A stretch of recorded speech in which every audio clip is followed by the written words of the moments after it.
वक्त जितनी शिद्दत से अपना इंतज़ार करवाता है उतनी ही तेज़ी से गुजर भी जाता है, लेकिन इसके निशानात रह जाते हैं जिसे माजी का नाम देकर हम अपनी यादों में महफूज कर लेते हैं। मगर कभी कभी फुर्सत के लम्हात में इन यादों के औराक उलटने का दिल चाहता है। ये दास्तान भी एक ऐसे ही दौर की याद दिलाती है जो अपने वक्त में बहुत दिलचस्प वाक़यात को रकम करता हुआ मुकम्मल हुआ और आने वाली नस्लों के लिए सोच के कई दर वाह करते हुए किताबों में मुंतकिल हो गया। मुगल बादशाह औरंगजेब की ज़िंदगी से मुतल्लिक बहुत कुछ जानकर भी बहुत कुछ पोशीदा रहा, जैसा कि ये वाक़यात इस अहद का एक और ही रुख दिखा रहे हैं। रामनी एक ऐसा किरदार जो अपने औकात भूलकर शहजादे के इश्क में गिरफ्तार हुई और बिलाखिर अपने इंजाम को पहुंची।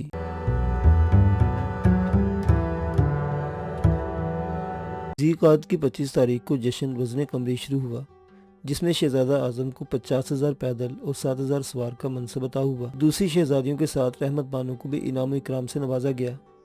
इन्हीं दिनों रहमत बानो को इतला मिली कि बंगाल के कुछ शूरज पसंद अनासिर ने आसाम पर हमला कर दिया है और आसाम के सदर मुकाम गुवाहाटी पर कब्जा करके इसके वालिद कामरूप की अमलदारी का खात्मा कर दिया है। रहमत बानो को सुनकर बेहद अफसोस हुआ। इसे वो वक्त याद आ गया जब वो आसाम में थी। इस समय हालात भी इस कदर बिगड़े हुए ना थे। फिर इसे वो वक्त भी याद आ गया जब इसके वालिदैन ने अपनी जंग हार कर दिल्ली के ताजदार के आगे हथियार डाले और इनकी शराइत पर 2 लड़कियों को बलि चढ़ा दी। चाहिए तो ये था कि फिर वो इनकी खबर भी लेते, मगर वो तो उन्हें बिल्कुल भूल गए थे, ऐसे जैसे वो एक भारी बोझ था जो उनके सर से उतर गया हो।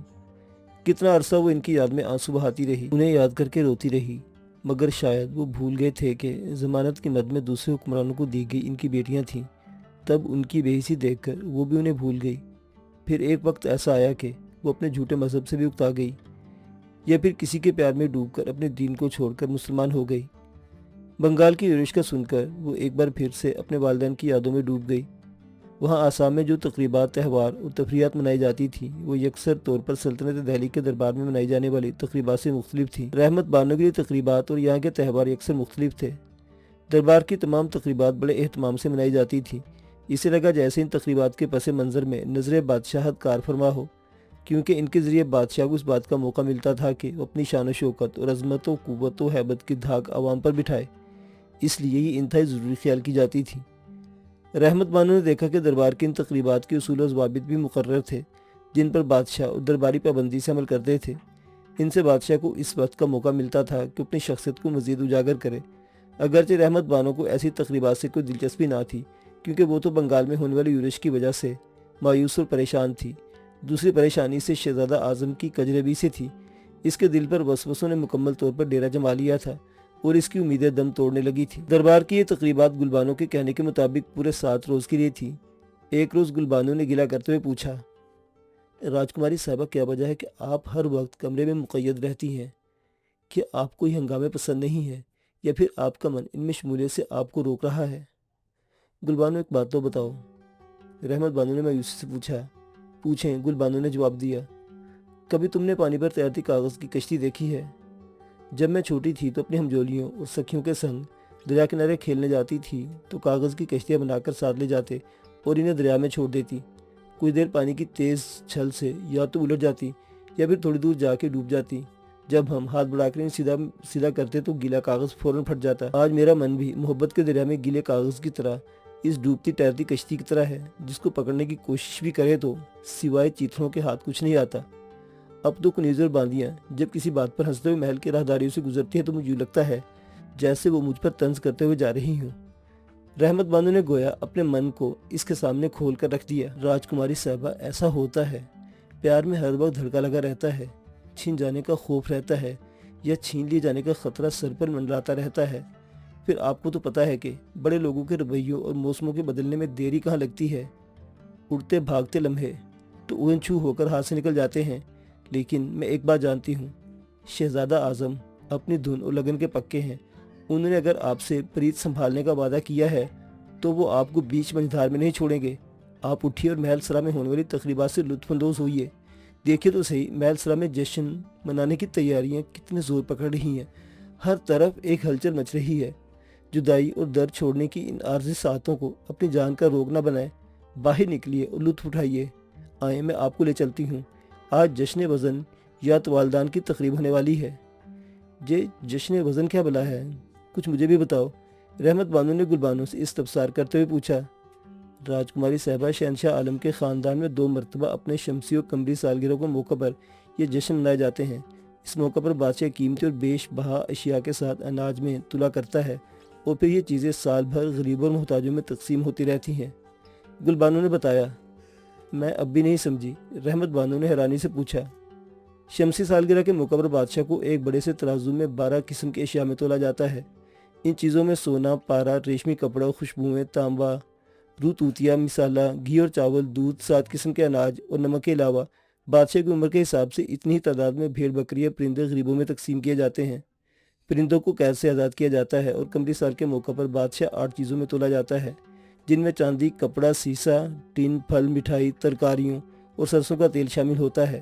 ایک اور بات، جس ترازو میں بادشاہ کو تولا جاتا ہے وہ ترازو سونے کا بنا ہوتا ہے، جس کے ایک پلڑے میں بادشاہ کو بٹھا دیا جاتا ہے اور دوسرے پلڑے میں ان اشیاء کو رکھا جاتا ہے۔ اس ترازو میں بیٹھنے کے وقت کا تعین دربار کے نجومی کیا کرتے ہیں۔ جب بادشاہ ترازو میں بیٹھتا ہے تو اس کے دونوں سروں کو دربار میں موجود 2 بزرگ اشخاص پکڑ کر کھڑے ہوتے ہیں، جو بادشاہ کے حق میں دعا پڑھتے ہیں۔ اس کے بعد وزن لکھا جاتا ہے۔ اگر وزن پچھلے سال سے زیادہ ہوتا ہے تو حاضرین دربار اس پر خوشی کا اظہار کرتے ہیں۔ درباری حکیم بھی بادشاہ کی صحت کے بارے میں تحریر کرتے ہیں۔ بادشاہ کے وزن کے لیے لائے جانے والے اشیاء کو محل کی شاہی خواتین بھیجتی ہیں۔ وزن کی یہ تقریب کھلی جگہ پر ہوتی ہوگی؟ رحمت بانو نے حیرانی سے سوال کیا۔ نہیں، یہ اکثر بادشاہ کی والدہ یا بڑی بہن کے محل میں منعقد کی جاتی ہے۔ بادشاہ کی سالگرہ کے موقع پر ایک ریشمی کپڑے میں اس کی سالگرہوں کی تعداد میں گانٹھیں لگائی جاتی ہیں۔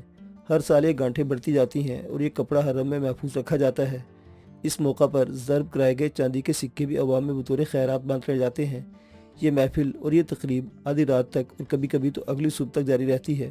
شہزادے سال میں ایک مرتبہ اپنی شمسی سالگرہ کے موقع پر تولا کرتے ہیں۔ ان کے وزن کی پہلی تقریب 12 سال کی عمر میں ہوا کرتی ہے۔ پہلے سال ان کو ایک چیز کے مقابل تولا جاتا ہے اور پھر ہر سال ایک شے کا اضافہ ہوتا رہتا ہے، یہاں تک کہ ان کی تعداد 12 تک ہو جاتی ہے۔ 12 سے زیادہ اشیاء سے تلنے کی اجازت نہیں ہوتی۔ گل بانو نے پوری تفصیل رحمت بانو کے گوش گزار کی۔ بڑی عجیب اور دلچسپ بات ہے، رحمت بانو نے جواب دیا۔ ان تقریبات کے علاوہ جشن صحت، جشن گلابی، جشن تاج پوشی اور جشن ماہتابی بھی بڑے اہتمام سے منائے جاتے تھے، مگر ہمارے شہنشاہ چونکہ زیادہ اسلامی ذہن کے مالک ہیں، اس لیے وہ آہستہ آہستہ ان کو چھوڑتے جا رہے ہیں۔ شاید یہ بھی جشن قمری آخری ہو۔ شہنشاہ عالمگیر نے اپنی تخت نشینی کے کچھ عرصہ بعد نوروز کے تہوار کو بھی ختم کر دیا ہے۔ اس کے بجائے عید الفطر اور عید الاضحیٰ کے ساتھ رمضان کے دنوں میں افطار کی تقریبات کو زیادہ ترجیح دی جانے لگی ہے۔ مجھے یاد ہے کہ انہوں نے شہزادگان کو بھی نوروز کی تقریب کرنے سے منع کر دیا ہے۔ ایک مرتبہ انہیں خبر ملی کہ شہزادہ دارا شکور نے نوروز کا تہوار منایا ہے تو انہوں نے اسے لعنت ملامت سے بھرا خط لکھا تھا کہ ہمیں معتبر اور بارسوخ ذرائع سے اطلاع ملی ہے کہ تم نے اس سال نوروز کا جشن منایا ہے، جو کہ وحشی ایرانیوں کا تہوار ہے۔ اس کو خدا کے نام پر اپنے اصولوں، روایات اور دستور سے نکال دو۔ تمہیں اپنے روایات، اپنے اصولوں اور دستور کا پابند رہنا چاہیے، نئی روایات نہیں اختیار کرنی چاہیے۔ گل بانو نے کچھ اس انداز سے ان تقریبات کی تفصیل بتائی تھی کہ رحمت بانو اپنی مایوسی اور پریشانی بھول گئی۔ ان تقریبات کے آخر میں بادشاہ سلامت کے لیے درباری اور عمرہ تحائف لاتے ہیں۔ بادشاہ بھی ان مواقع پر درباریوں اور محل میں موجود شہزادیوں، شہزادوں اور ان کی خدمات کے صلے میں انہیں انعامات سے نوازا کرتا ہے۔ خواتین میں تحفے اور خلعتیں تقسیم کی جاتی ہیں۔ مگر ایسے موقع پر میں کیا تحائف پیش کر سکتی ہوں؟ رحمت بانو نے پریشانی سے پوچھا۔ آپ کو راجکماری کچھ دینے کی ضرورت نہیں، اس لیے کہ آپ کون سا ان کے خاندان سے ہیں۔ اسی جشن کے حساب سے کل ہاتھیوں کی لڑائی کا دن ہے، یہ بھی دیکھنے سے تعلق رکھتا ہے۔ گل بانو ابھی باتیں بتا رہی تھی مگر رحمت بانو اب ایک نئی سوچ میں مبتلا ہو چکی تھی۔ کاش وہ بھی درباری خواتین کا ایک حصہ اور ان میں شامل ہوتی تو وہ بھی بادشاہ سلامت کو اپنی طرف سے تحائف دیتی۔ اس کی سوچ پھر سے بدل کر اسی سوچ پر آ کر رک گئی کہ یہ تو تبھی ہوتا اگر اس کی شادی شہزادہ اعظم سے ہو گئی ہوتی۔ ابھی تک تو وہ اسی گم مبتلا ہے کہ شہزادہ اس کی محبت کے ساتھ مخلص بھی ہے، اس کے ساتھ کھیل رہا ہے۔ تقریبات پورے جوش و خروش سے جاری تھی اور مینا بازار بھی انہی تقریبات کا ایک حصہ تھا۔ یہاں پر مختلف عمرہ کو مختلف سٹال تقسیم کر دیے جاتے تھے۔ وہ رنگ برنگے شامیانے کھڑے کر کے ان میں دلچسپ اور خوبصورت اشیاء بادشاہ کے ملاحظہ کے لیے رکھتے۔ بادشاہ ان سٹالوں کا معائنہ کرتا، جو سب سے زیادہ خوبصورت سجا ہوتا اس کی تعریف کرتا۔ شاہی خواتین اور عمرہ کی بیگمات کے لیے علیحدہ مینا بازار لگا کرتا۔ اس بازار میں تمام دکاندار اور خریدار اعلیٰ خاندانوں کی عورتیں ہوتی تھیں۔ और किसी मर्द को इस बाजार में आने की इजाज़त नहीं थी। बादशाह और इसकी बेगमात शहजादियाँ अगर दुकानदार से खुश हो जाती तो चीज़ की कीमत दोगुनी अदा करती। गुलबानो मीना बाजार में रहमत बानो को साथ लेकर मुख्तलिफ दुकानों पर अशिया देख रही थी कि अचानक गुलबानो इसे खींच एक तरफ ले गई और एक नहायत खूबसूरत नौजवान दुबली पतली लड़की के सामने ले जाकर रुक गई। इसकी रंगत ऐसी थी जैसे मैदे में सिंदूर मिलाकर इसके चेहरे पर पोत दिया गया हो। राजकुमारी साहिबा, इनसे मिलो, ये दिलपजीर बानो है, शहजादा मोहम्मद आजम की तायाजाद बादशाहजादे मोहम्मद शुजा की बेटी और शहजादी ये आसाम की राजकुमारी रहमत बानो है। भाई, आपके उस हाथी महल की बड़ी तारीफ हो रही है जो आपने शहनशाह अलीजा की खिदमत पे नज़र किया है। शहनशाह अजीब वक़ार ने इसको खुसूसी तौर पर पसंद किया है और वो भी इसकी बेहद तारीफ कर रहे थे। बहुत खूबसूरत अंदाज में आदाब बजा लाता है। वो हाथी की तारीफ कर रही थी और रहमत बानो इसके हुस्न को टकर टकर देख रही थी। जब इसने बात खत्म की तो गुलबानो ने रहमत बानो को टोका दिया। वो बातें करती करती दूसरी तरफ चली गई। मीना बाजार में शाही खानदान की और भी खवातीन मौजूद थी। इसके एक तरफ जाते ही गुलबानो बोली, राजकुमारी साहिबा, आप तो तोहफा देने के बारे में सोच रही थी। ये दिलपजीर बानो कुछ और ही कह रही थी। शहनशाह को तोहफे में हाथी किसने भिजवाया? आपको कुछ इल्म है? गुलबानो, मुझे तुम्हारी कसम, मुझे नहीं पता ये किसने ने भिजवाया। मैं तो जानती तक नहीं। रहमत बानो ने जवाब दिया। वो सोचने लगी, अगर दिलपजीर की कही हुई बात सच है तो वो कौन है जिसने इसका नाम लेकर शहनशाह मुअज़्ज़म के हुजूर ये हाथी नजर किया है? कहीं वो मजाक तो नहीं कर रही थी? इसने ये सवाल गुलबानो से किया। तुम देख रही थी दिलपजीर बानो, कहीं मजाक में तो नहीं कह रही थी? भला मेरे में इतनी सकत कहाँ के मैं इनको कुछ नज़र कर सकूं? मैं तो खुद इस महल सरा में बेआसरा होकर रह रही हूँ। नहीं राजकुमारी साहिबा, आपकी और दिलपजीर बानो की मेरी दानिश में पहली मुलाकात थी। इससे पहले तो वो आपको जानती तक नहीं थी। फिर वो आपके साथ मजाक कैसे कर सकती हैं? वो दुरुस्त कह रही थी।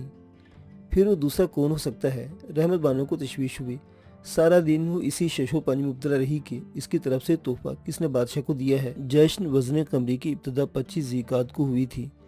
इस जश्न का आज तीसरा या चौथा रोज़ था जब दरबार को बड़े खूबसूरत कुमकुमों और फानूस के साथ रंग बिरंगी झंडियों से सजा दिया गया था। दरबार के अलावा मीनारों, गुंबदों और शाही महल के तमाम हिस्सों को रंग बिरंगे चिरागों से मुज़य्यन कर दिया गया। मुख्तलिफ रंगों से झलकती हुई रोशनी जब आती तो लगता महल सिर्फ फूलों से ढका हुआ है। अलग सुबह नौबत खाने से नौबत की आवाज़ के साथ दिन का आगाज़ हुआ। कुछ देर बाद शहनशाह आलम औरंगजेब अपने तख्त पर विराजमान हुए। इनके बाद बड़ी बेगम साहिबा इनके पहलू में रखी नशीस पर जलवा अफरोज हुई। उनके बाद रानियाँ और शहजादियाँ अपनी अपनी नशीसों पर आकर बैठ रहीं। शहजादगान उमरा वज़रा भी अपनी जगहों पर मसनद नशीन हो चुके थे कि इन शहजादियों की ज़ाती कुनीज़ें थालों में रखे तहफ़ लेकर इनके करीब ज़मीन पर बैठ गईं। फिर बड़ी तरतीब के साथ एक एक कुनीज़ अपनी जगह से उठती और तहफ़ का थाल बादशाह के हुजूर पेश करने लगती। इसके साथ एक हरकारा उस शहजादी या रानी के नाम का ऐलान करता जाता जिसकी तरफ से हुजूर वाला शान की खिदमत में तहफ़ पेश किए जाते। सबसे आखिर में रहमत बानो की तरफ से पेश किए गए तोहफे मुरस्सा हाथी का जिक्र किया गया। तब सामने दूर बैठे शहजादा आजम की नज़रें उस जानिब उठी जिधर रहमत बानो बैठी थी। दोनों की नज़रें एक हुई और एक लम्हे को आपस में मिली। जब तमाम अपने तहफ़ पेश कर चुकी तो शहनशाह आलम ने इन सबको इनाम व इकराम से नवाजा।